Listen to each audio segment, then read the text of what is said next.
ladies and gentlemen. Welcome to Zach's Comics Conversations. With Tom King's new Wonder Woman series coming out recently, I came to the realization that I don't actually know if I've ever read a single Wonder Woman issue. Sure, I've read Trinity, I've read certain iterations of Justice League, and she's been present, but it's not the same. I've never read her solo issue. So, to get me going, raring to go, get me prepared, I've sat down with one of my favorite people in this world, a great friend of mine, and a noted Wonder Woman scholar. You know him, you love him. I sat down with Jibreel from Jibreel Talks Comics to give me some insight, give me a starting point, and really understand what Wonder Woman is and where she's coming from. So sit back, relax, and enjoy a conversation between two cool dudes who know everything about everything and never get anything wrong. Jibreel, it has been a minute. Yes, How are you? What are you up to? How are things? Yeah, I'm doing great. I'm very excited to have this conversation. I've been looking forward to it for a while, so I'm ready to jump in, man. Yeah, absolutely. So, we're talking about Wonder Woman. I am not a Wonder Woman person. I never have been, but she is like tied for first in your mind with Very Miles close, Morales. I mean, like yeah. you are a huge Wonder Woman fan. You've obviously read a lot more than me. And I did some brushing up. I did some story analysis to kind of get ready for our conversation. But I want to start with your origin story. What was your intro to Wonder Woman? What was it that attracted you to Wonder Woman as a entity, as a character? What was it about her? Yeah, I think my introduction to her is very similar to a lot of people, especially my age. Animated shows, just seeing Justice League there and seeing Wonder Woman and seeing such a prominent woman character amongst very few other ones. And I was intrigued by her. And I think what made a difference is additional to kind of superhero cartoons at that time. I watched a lot of historical documentaries and I was really into ancient Greece. And so they don't really breach it too much in the comic, but when the moment I heard that connection, like, oh wait, there's a DC character that taps into the Greek pantheon, I was sold immediately. Like 10-year-old me was like, okay, this is really cool. And I'm like, oh wait, no, like Ares is in it and Hera and Zeus and these are like real characters in the story. In this world where otherwise it's very cosmic, it's very, Batman, Superman. And then you have this one person who's essentially a Greek demigoddess walking among them. It just always made me stand out. And I love how jarring she is, and I think that's what kind of attracted to me at first, where it's just like she's just so different than everybody else, and she has this insane storied history that makes her so unlike everybody that she's walking amongst, and it intrigued me off rip, and I just started reading as a young kid and kind of just went from there. So when you say jarring, do you mean kind of elaborate on that? Do you mean that Sure. just she's so different from all of her other counterparts, or is it more that as a character, like in, not diegetically, but in our world, she's jarring as an entity, as a book? Can you elaborate on that a little bit? Sure. The big thing is her story, and even just from aesthetics, you have someone with tactical gear like Batman, you have someone with cosmic gear like Green Lantern, you have Superman with this sign of hope on his chest, Krypton, and then you have her with her Greek goddess armor, her sword, sometimes a shield, a very different aesthetic than everybody else. And then on top of that, the fact that she has this thousands year history that she's coming into. Before her, there's a storied history of the Amazon. She belongs to a larger collective of other also very powerful beings, that are connected to even more powerful beings that kind of transcend humanity. And there's not a lot of that, especially amongst the Justice League. So that's what I mean. It's jarring in the way that she stands out dramatically. She's a very different character than everybody that she walks amongst and kind of deals with on a normal basis. And she's jarring in the way also that so much of her world is relatively self-contained. You don't get that same bleed over, when you're talking cosmic, that the new gods, like there's lots of different things that kind of feed into that, where when it comes to Wonder Woman, you kind of have to go through her to get the rest of her world. And I think that is very unique. So yeah, the jarring nature of it is not only purposeful, but I think is kind of what attracts so many people to her, is that she's so different and comes from a different world. And that certainly plays into her origin as well. She literally comes from a different world. So when she comes here, you get a lot of plot lines from that as well. Yeah, and I think it's really interesting that she comes from this Greek mythology, because Greek characters, from my understanding at that point, had not been established in DC canon, whereas Hercules in the Marvel comics had been around for so long. So yeah, I could definitely see how that is something totally new for DC Comics. And I was wanted to ask you, what do you think of when you think of her origin? How does it differ from where she started to kind of the post-crisis reboot Yeah. with George Perez? Where does that differ? What is the through lines that go through, and where does it differ? Yeah, I think her origin is such a complex and debated topic amongst people. And depending on what your intro point is, people have very disparate views of things. Lots of people jumped in with Azarello, so they see that direct through line to Zeus, fatherhood, Diana. The most accepted origin would be in the one that I think when you talk about, okay, where does she come from? Pre or post crisis? Like, what are you thinking? It's the shape of clay, Hippolyta on the beach of Themyscira, endowed by the goddesses as a way to bless Hippolyta with everything that she had gone through and kind of leading the Amazons, formerly of man's world, then kind of separated and siphoned off into Themyscira. And there's lots of variation as to how they got there, but that's the one kind of origin that resonates the most with me is shaped from clay, breathed life from the goddess, raised by Hippolyta, becomes guardian, goes to man's world, meets Steve Trevor, and then it goes from there. But that's definitely, I would say, the kind of most widely accepted and the most recognizable origin of her, despite the fact that since then it has been changed in quotes. Things ebb and flow depending on, there's lots of things from New It's 52. comics. I mean, it's comics. Yeah, It changes all the time. Yeah. exactly.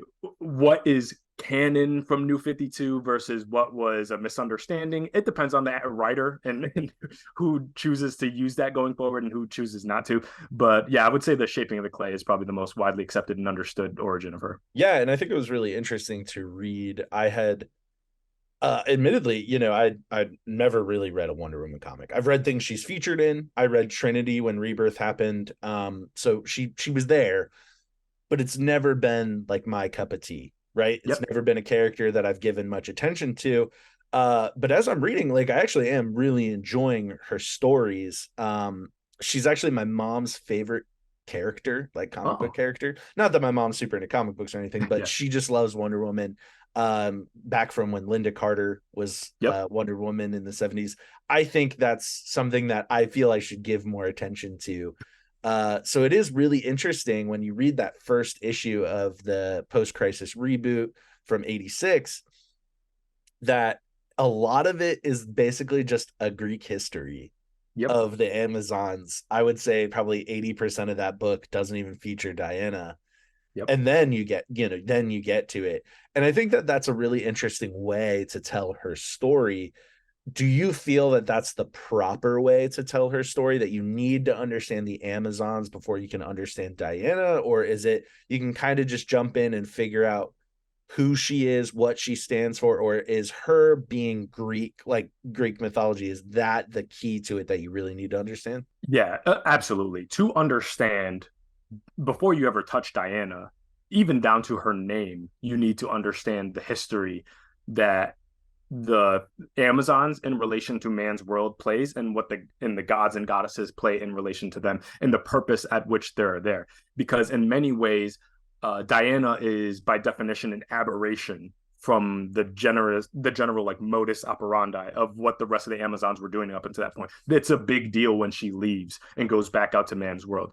You won't truly understand the significance of what she did there until you understand what happened the last time the Amazons were commonly mingling with humans. Why were they even, where'd they come from? You have all these powerful, ageless women on an island somewhere, and then they have a daughter, no men in sight. Well, you're going to be like, okay, where does Diana come from? You're already needing to have some answers from Amazons. So by design, Wonder Woman doesn't work in a void. She can absolutely be on a team, and you could see her as a powerful warrior as you're reading Justice League or whatever, and be like, okay, cool, I get Wonder Woman's here. But you'll never, I think, truly understand the significance of the character until you understand her home And it's basically, that's why I love Wonder Woman. It's a rabbit hole. You can't take little pieces. The moment you dive in, it just leads to 10 other questions. And the next thing you know, you've read multiple runs and you have a full comprehensive understanding of like human history on Earth because it's so intrinsically tied to the Amazons. So yeah, that's what I would say is like it's vital to understand the roles that the Amazons play, not only in human and DC history, but in what it took to get Diana here in the first place. Yeah, and I think it's really interesting that she's kind of caught between two worlds. We've seen that in Spider-Man comics in a more literal sense of or sorry, in a more figurative sense, the fact that he is, you know, a superhero, but also just some schmuck who kind of goes out his life. We see that literally with Mr. Miracle, Tom King's Mr. Miracle recently, that he's the king of the new gods and he has to lead this war, but he's also a father and a celebrity and a hero, and he has all these other things to do. And then we see it with Superman being torn between being Kryptonian and being adopted by Earth. That's always a very interesting thing to play with, and that always does interest me. Is there a writer that does that kind of playing with that dynamic better than others? I feel like, and maybe it's biased because of what they did and when they did it. I think Perez certainly encapsulates that the best, and everybody kind of riffed on what he said. That real, I'm out of my world, I'm out of my culture. In some ways, I'm out of my time, and I need to make this work because I have this set of ideals that forces me to interject into what I'm viewing from man's world right now, whether I'd want to or not, because believe me, there is a general reluctance at times for her to intervene. She's not someone that is stoked every day to have to get involved in the absolute mess that she inherited the moment that she left Themyscira. But at the same time, yeah, I feel like George Perez is the one who really kind of set the stage for that and has yet to, I think, be overtaken by anyone who really truly gets that kind of fish out of water thing. And what he does so brilliantly is he takes the first chunk of his arc to just establish godhood and how insane this culture is. And then he rips her out of it and drops her into some suburb. Just live, figure it out. And I love that. I love that the latter half of the arc feels nothing like the first half of the arc. And that's what it also goes back to that jarring thing I'm talking about, that dichotomy of this individual, that it's so different. She's walking around getting a coffee with a friend, sitting down at a cafe, just trying to make sense of all this. And because again, she not only doesn't come from this world, but her society, woman powered. It almost kind of goes back to that crazy moment when Barbie leaves her area. That's Wonder Woman's entire life right there, which it's like, I grew up in a place where women were in power and we worked together and we made sure all basic needs were met. And then she walks into the world, mind you, depending on the time, it changes. But at one point, she walks into World War II, you know what I mean? And imagine seeing that for the first time. You see the world almost at its worst, really. And yeah, but all in all, yeah, Perez, he's the guy who gets it. Rucker riffs on it. Jimenez riffs on it.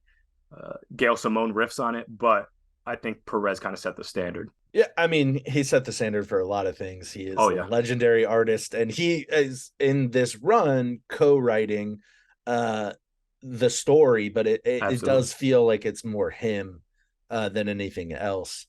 It's interesting that you bring up kind of this female-dominated, female-led world, and she's now being brought into a world that has been a patriarchy for so long.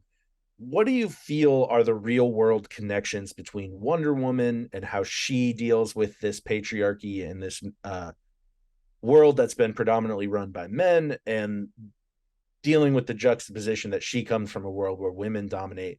Do you feel there are a lot of real world parallels? If there are, what are they? I want to know, from your perspective, how do you see these feminist ideals being kind of merged in our world and the fictional world? Yeah, well, I mean, that's the thing. As a longtime reader and a longtime lover of Wonder Woman, at the end of the day, I am a guy who's reading Wonder Woman. And so it's certainly through my perspective and through my lens. And I try to hear from as many voices as possible to be informed on this issue. But, from my reading, it really is that dynamic of seeing the world fighting for equality, and having your fight for equality be purposely misinterpreted as radical misandry, just like, the modern feminist movement went through the same thing, where, your fight to just level the playing field and ensure that everybody gets a shot is purposely skewed and misunderstood. And for her, I also see a lot of allegories where it's a very by any means approach. Like, I have this power and I'm going to utilize it to the full ability to try to make a better world for my sisters, through the power I have, using, again, that privilege, going back to that idea. And so it's there's connections to intersectionality there. You can make commentary about, but yeah, it's a big thing of just trying, because by definition the Amazons by creation are a literal reaction by the goddesses to level the playing field. When you go back to the Amazons origin, there were male societies eviscerating womanhood in the world, which is a very real world thing that was happening. The patriarchy was starting to take hold. If you look at ancient societies, when there was a transition from mostly matriarchal societies to patriarchal societies, and with the influx of patriarchal society came mass violence and utilizing women for just their procreation abilities. And so it was a reaction from the goddesses to try to not eliminate men, despite what a lot of men like to say, the Amazons are trying to do, but really just help where I can. We've been blessed with these powers. We've been blessed with this privilege. How can we help our fellow sisters? And then you have like the Well of Souls, where women are given a second lease on life to help other women out as well, and be rescued from just the incessant violence that the world begets upon them. So I think it's a very real story with the immense violence that women face. And in some ways, it feels like a sad dream, you know what I mean? I would imagine, by a marginalized group to hope that we have our savior one day. And I think many marginalized groups can relate to that, wanting your, not necessarily a messiah, but that moment where there's someone to fight on your behalf and level the playing field. And many groups don't ever get that. And so I've always looked at Wonder Woman as that realization of the hopes and dreams of so many marginalized groups and movements throughout human history. Yeah, for sure. And I think a thing that was really jarring to me was the basically opening panels of the post-crisis Wonder Woman. The first issue is a caveman just like annihilating his wife. Yep. For trying to show him tenderness. And to me, that's I was surprised at how graphic it was, not in terms of there was like a bunch of blood or viscera or anything, but just wanton violence towards a woman in a way that you don't really see in comics pre that point, and even during that point. So that was very, very interesting to see. It was an interesting choice, but I think it really highlights the fact that at that point, the men were just eviscerating each other. They were so angry. Their whole thing was war and dominance. And how dare you emasculate me? And that was the reason that this random caveman decided to kill his wife, was she pushed and tried to get him to open up and tried to comfort him. And his whole reaction was just anger. I think from a male perspective, like you said, there's no way we can fully understand the female condition and what it's like to be a woman. Or to be a transgender woman in this age. Like, there are so many different struggles that women face in this world that we do not as men. But one thing I took away from it, as a man who's not able to see that perspective as clearly, was that the women who were created, the Amazons, there literally is an explicit point where they say to love and care and have compassion, that is what they stand for. And it's very interesting in a male dominated world, specifically young men today, we're told to be so macho and, alpha male, sigma male, the red pill, things like that. It's very interesting to see something from the 80s where people lost careers because someone thought they were gay. And they just never got work again. It's very interesting to see that actually very feminist thing that is very progressive in a, comic book issue from 1986. With all that being said, how do you feel we as men could actually take lessons from Wonder Woman? What are the key lessons that we can take from Wonder Woman? I think it's really easy for guys who are not as used to reading female characters, or not as used to engaging with media that is female centered. to feel like, oh, this isn't for me. And admittedly, I probably fell into that trap for a long time of this isn't for me. This wasn't a book written for me. Um, what do you feel we could learn from that, or anybody who's opposed to reading Wonder Woman based off those similar feelings? What do you feel we can take out of it? Yeah, absolutely. Because I think there is a fundamental misunderstanding of what Wonder Woman as a story in general is trying to say. Um, I think there's this narrative that it's Wonder Woman going out of the world and beating on men because men are violent and evil. And the real takeaway is it's all about systems of power and power centers. And they're not fighting men, they're fighting patriarchy, because so much of patriarchal ideas are so inherently self-destructive that we hurt ourselves.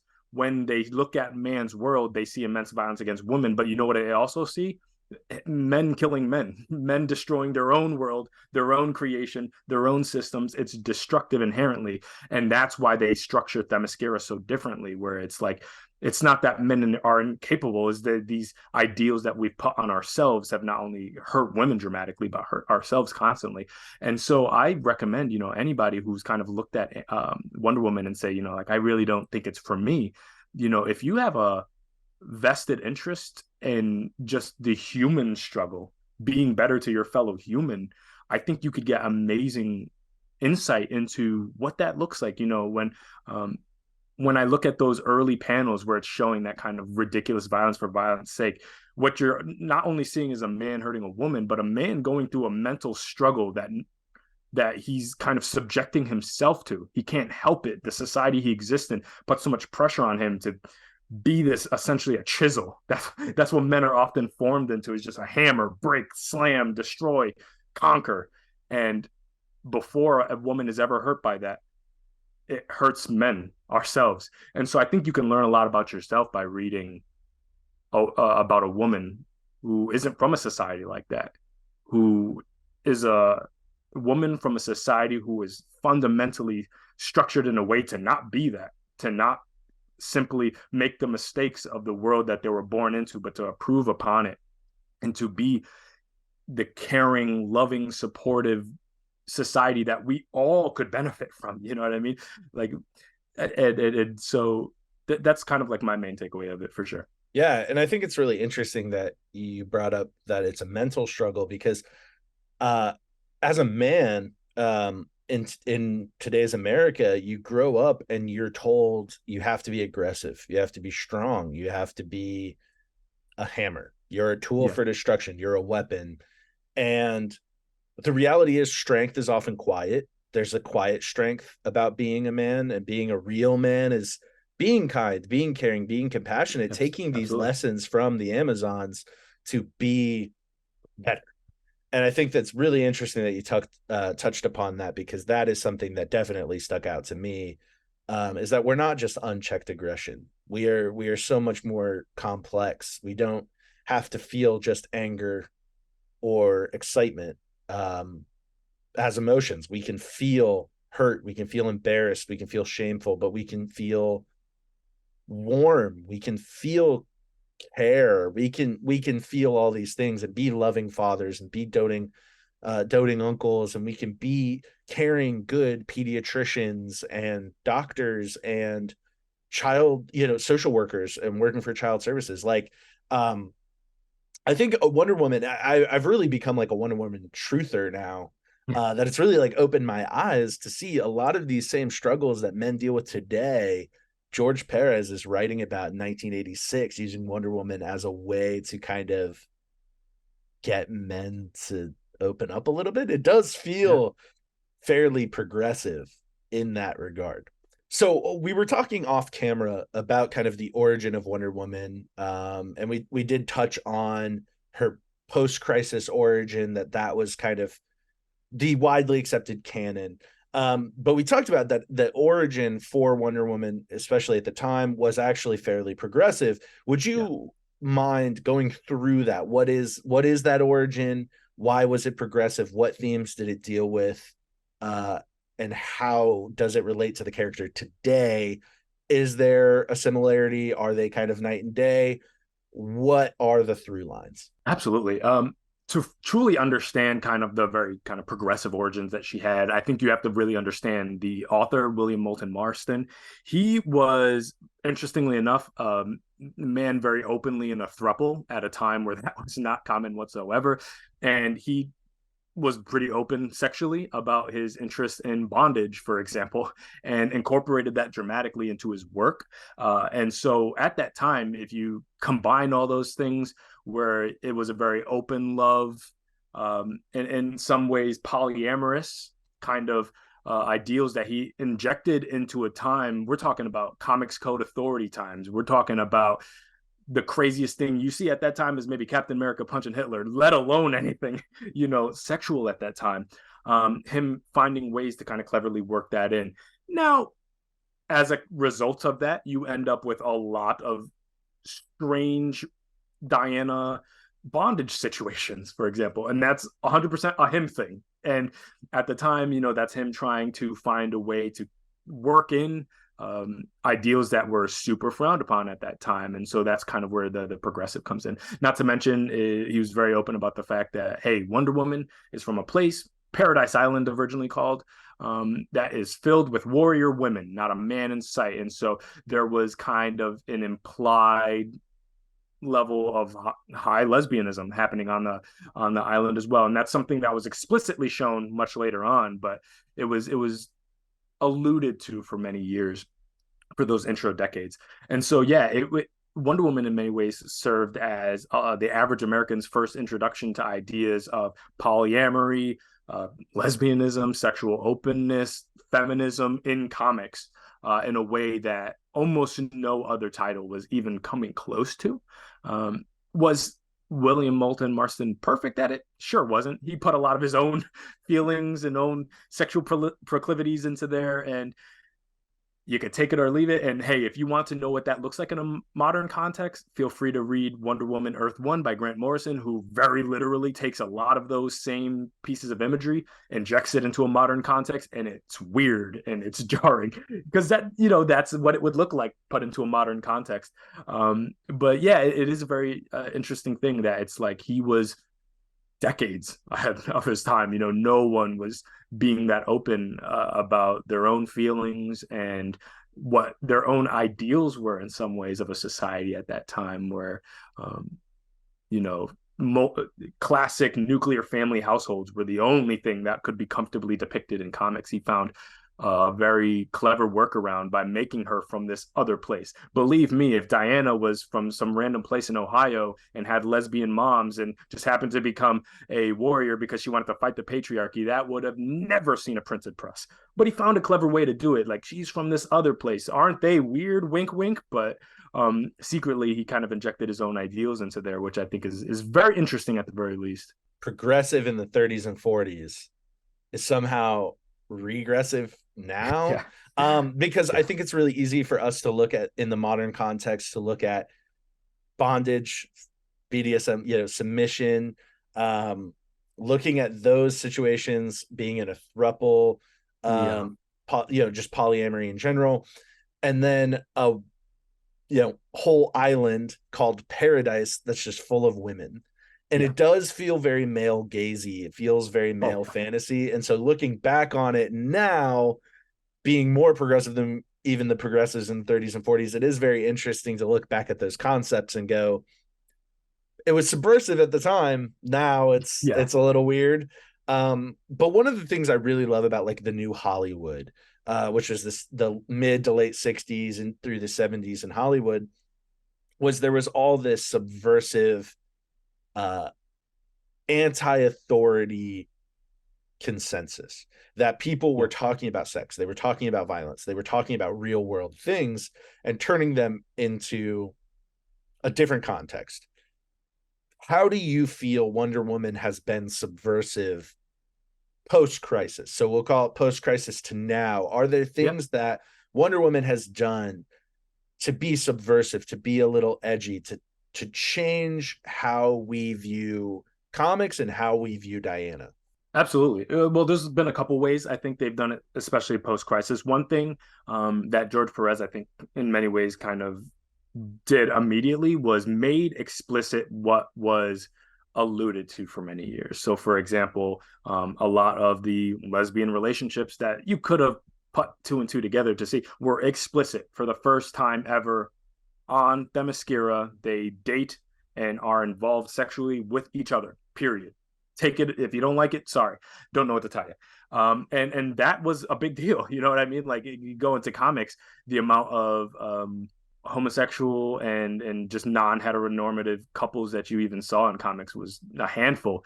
Now we have an island full of them, and that was a big deal, you know, certainly at the time. And then on top of that, having a unadulterated, unwavering, powerful woman who was not looking to compromise with the worst of our society, but simply ask for better, I think was a big deal as well. At no point did Wonder Woman pause and it's like, you know what, guys, you shouldn't feel so bad. I understand. Don't worry. It was a very much like, hey, you're acting illogically. There are victims and you will not be able to victimize anymore. And that was a big deal as well at the time. And moving forward is to be explicit about the fact that violence against women will not be tolerated.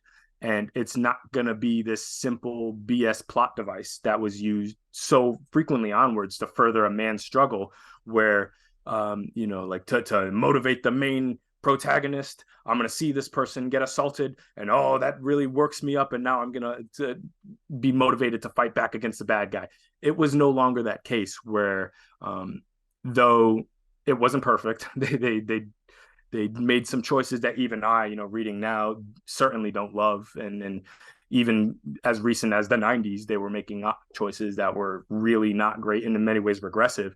But at the same time, I can appreciate the attempt to have women in a position of power, not constantly trying to placate the emotions and egos of the male characters around them. At no point was Wonder Woman going through things just to make Steve Trevor a more powerful guy. If anything, it was the opposite. And I think that's a big deal, especially post-crisis. I think one of the best things about Wonder Woman, from what I've been reading, is just her challenging of authority. In a lot of ways, it's very punk rock. And I think it's really interesting to see her as she's not the damsel in distress, she's the hero. And Steve Trevor is the almost inept person who, he does a thing here and there. He can fly a plane, but he's not Indiana Jones. He's not Superman. He is pretty reliant on Diana to get him out of a lot of trouble. And that's always fascinating to see. We see it. You alluded to Barbie earlier. Yeah.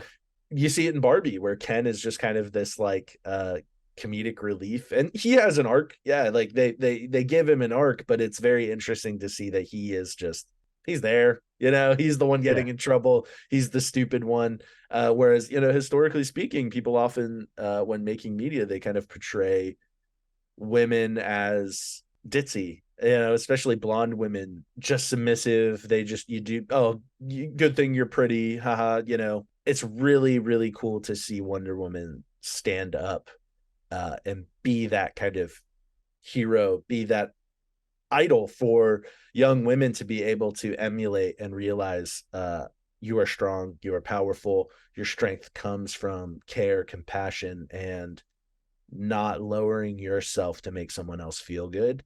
And I think that is a truly wonderful thing. Moving on to kind of your personal favorites, what are some of your favorite Wonder Woman runs, arcs, and characters? The ones that you just keep coming back to. Yeah, so in terms of rereadability for a single arc, it has to be Greg Rucka's first arc. This is a little bit confusing for anybody who's not a Wonder Woman fan. He wrote Wonder Woman twice, once in the early 2000s and then again when Rebirth happened in 2015, 2016. And they're very different runs. Not that the second one's not good, but the first one is iconic. To me, he's set the standard for taking what George Perez did and making it modern. And you can, at this point, it's coming up on 20 years old, and it reads like it came out yesterday. Like it's beautiful. It's beautifully written. It's beautifully drawn. The action choreography is amazing.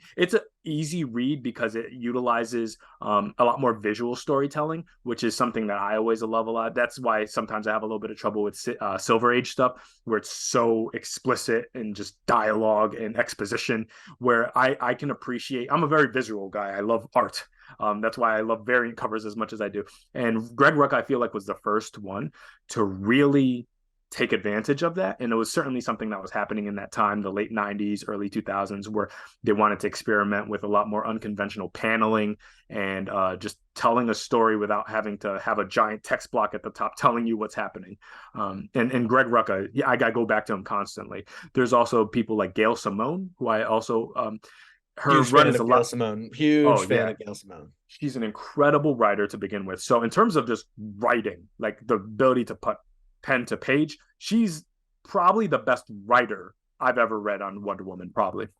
And the cool thing about her run is it's a course correction. So it's a lot less accessible, I would say, to a lot of people getting into Wonder Woman. But once you get to a place where you've done your homework enough, jumping into it, you can just have a blast. Like, she does some amazing stuff for the character and for some of the antagonists. So those are the two runs that I kind of go back to consistently.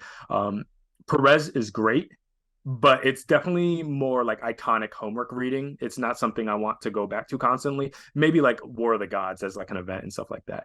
In terms of favorite characters, certainly, I mean, obviously Diana's great, but I really, really love Yara Flor, and I love Cassie Sandsmark. Cassie Sandsmark was the Wonder Girl of the late 90s. She popped up, I think it was like 96, 97 that she popped up for the first time. And she served as the first Wonder Girl that was taking that mantle pretty much since Donna Troy was using it back in the new Teen Titans, also Perez written in the late mid to late 80s.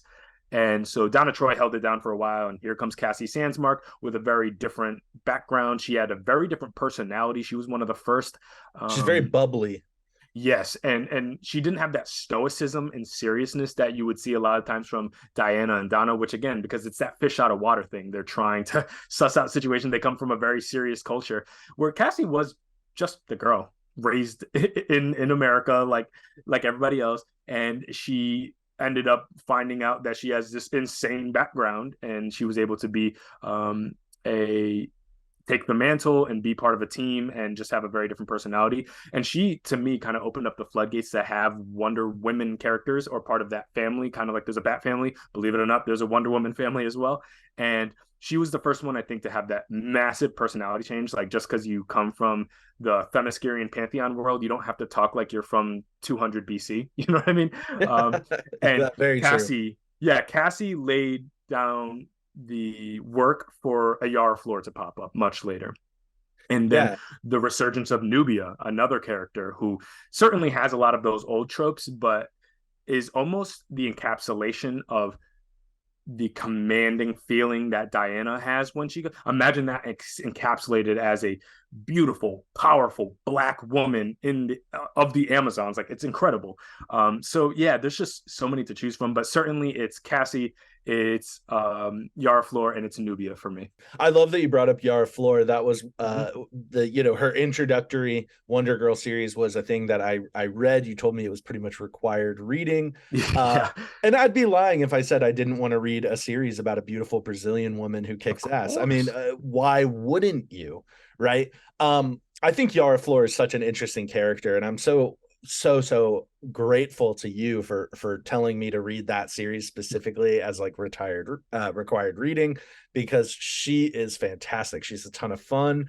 Her opening mini was really well written for a mini series. Often and specifically, unfortunately, Wonder Woman books have been kind of by the wayside at DC for a while. They have not gotten the top talent they deserve, but Joelle Jones did a fantastic job on the Yara Flor series. I think she wrote her ass off and drew her ass off the entire time she did it. It was phenomenal. I think there was not a wasted panel. And that's one of the things I really love about what I've seen from Wonder Woman is the kinetic motion. There's a lot of kinetic motion. There's a lot of dynamicism. And it's very admirable to see that a lot of these artists are really putting their heart and soul into the work and bringing them to life. What do you wish that people knew about Wonder Woman, whether it's the Wonder family, whether it's about Diana or Cassie or Yara specifically? What is a common misconception or something that people just don't know that you feel you have to scream like from the rooftops? Yeah, I think it's the scope that I think a lot of people don't know until they dive into the world, how big Wonder Woman's world is. And I'm not even talking about the implications of how it affected man's world and the DC universe at large, but just how big. Just saying the Amazons, we're talking about 3 separate tribes right now, 4 if you count pre-crisis, with the Bana Migdal, the Themysciran, and the Esquecidas.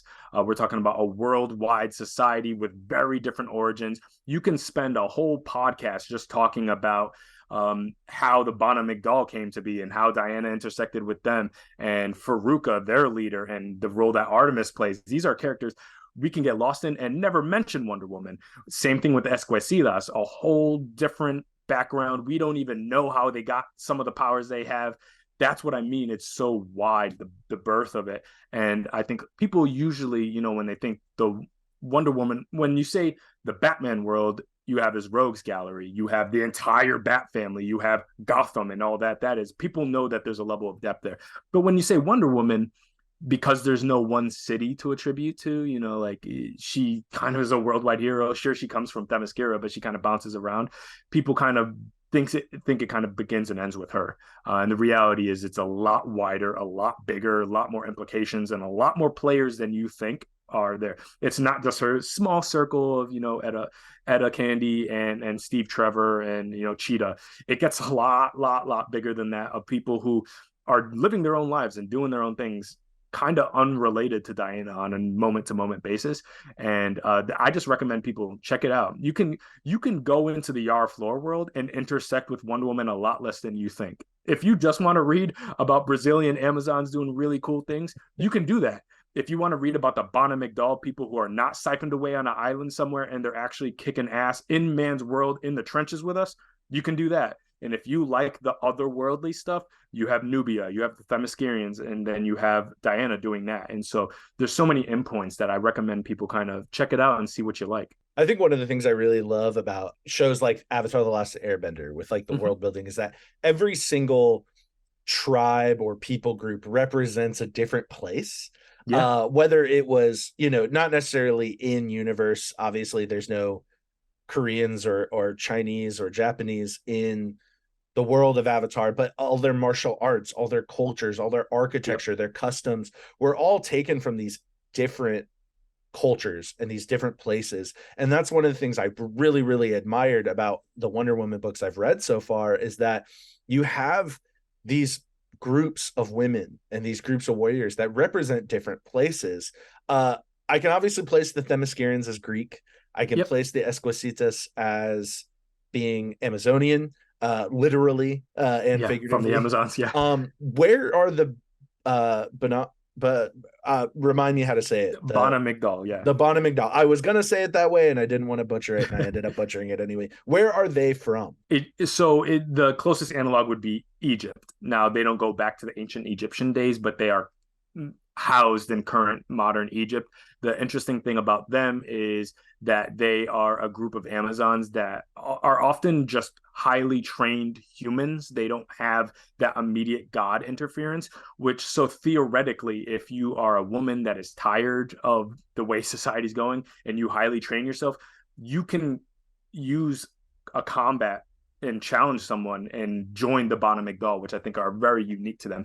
And they have a very storied history with Diana as well. At first, adversarial, actually, and then they kind of come around and start working together. So yeah, Egypt is where they're from. I'll probably cut this part out because I stumbled over everything. No, you're fine.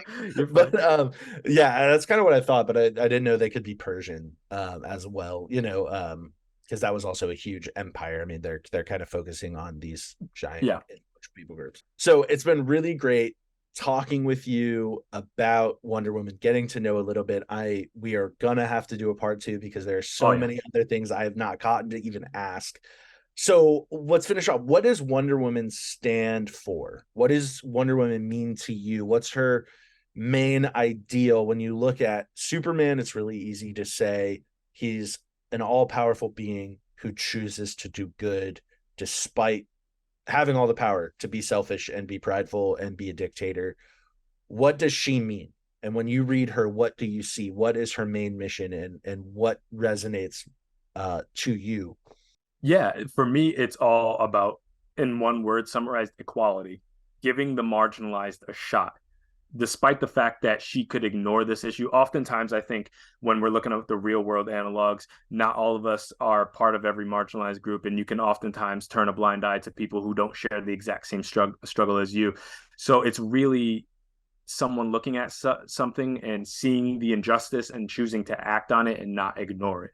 So it is true, actionable allyship. She is not of this world, yet she looks at the world and sees suffering and wants to do something about it, and wants that equality for people, just getting a shot to live without immense violence and being mistreated when she encounters people from different cultures and different walks of life. And it's just that level of acceptance. She doesn't judge people because she herself knows what it is to be judged and to be held to an unfair standard and to have people thrust things upon you that you can't control about yourself. So yeah, just giving a shot to the marginalized and trying to use whatever inherent privilege you have to try to bring us closer to equal opportunity as possible. That's what I really see, when I think of Wonder Woman. That's awesome. Thank you so much for sharing that. That's it's always nice to hear what heroes stand for from the people that they resonate with. That is poignant and powerful. Thank you so much for sharing that. Of course. Before I let you go, where can people find you? What are you doing in content creation? Plug yourself, plug whatever you want. This is your time. Thank you so much. So I have a YouTube channel, Jibreel Talks Comics. You search that, you'll find me. I have 10 episodes up of my regular show. I started in late July, and I also have JTC Conversations, episode with you who Comics Review. Love that guy. And so we got 2 of those conversations up, and I have more coming on the way. I'm working on scheduling, and so we're going to get a couple more episodes of those, and I'm going to try to get those as close to every other week as possible. I also am putting out a concerted effort to try to be as consistent as possible on TikTok. I have almost daily uploads there. It used to be called Jibreel V2, and I realized that was a stupid name, so I changed it to Jibreel Talks Comics, also on TikTok. So if you're into that, I do comics reviews and recommendations and the occasional bracket when I'm trying to get them numbers up, but it's not very common anymore. But yeah, if you're looking for recommendations and just a place to go to talk about comics that we love, that you don't have to worry about craziness and toxicity and trying to talk about what we hate, you can go to my TikTok, and I usually try to focus and I respond to everybody who comments on my page and stuff like that. So yeah, that's me on TikTok. We're just about to hit 500, so I'm very excited about that. I think I'm like 2 followers away, so I'm very appreciative of that. But yeah, I got a lot of cool things coming. I got my Who Is series that I just started, where I'm talking about various characters that I feel like are kind of going under the radar. So I got a little spoiler for you if you want a little drop. My first episode was Yara Flor, and my second one is going to be on Escapade, the trans character in the X-Men world that was part of New Mutants Lethal Legion. So I got a video going up about her in the next day or 2. So a little drop for you. But yeah, no, I'm very excited about that series, and it's kind of what's kept me excited and motivated to continue my channel, because I love exposing people to characters that otherwise are not getting the shine I think they deserve. Thank you so much, Jay, for joining me. It is always a pleasure talking to you. You are one of the greatest people I know, but also just one of the most knowledgeable people in a lot of facets. And thank you so much for sharing your Wonder Woman knowledge with me. Of course. I really appreciate you taking the time to talk to me. And believe me, we'll do this again, because there's no shortage of Wonder Woman talking points I can do. So absolutely. Keep your DMs open, buddy. Will do. Appreciate you. Thank you again to Jibreel from Jibreel Talks Comics. His time is much appreciated. He's an amazing friend, a great content creator, and an awesome person. I think you're really going to love the content he's putting out. Do me and him a favor. I've dropped all his links down below. Go like, subscribe, follow, turn on notifications. You are going to be blown away by his insight. Thanks for dropping in. I'll see you next time. Buy it, don't pirate.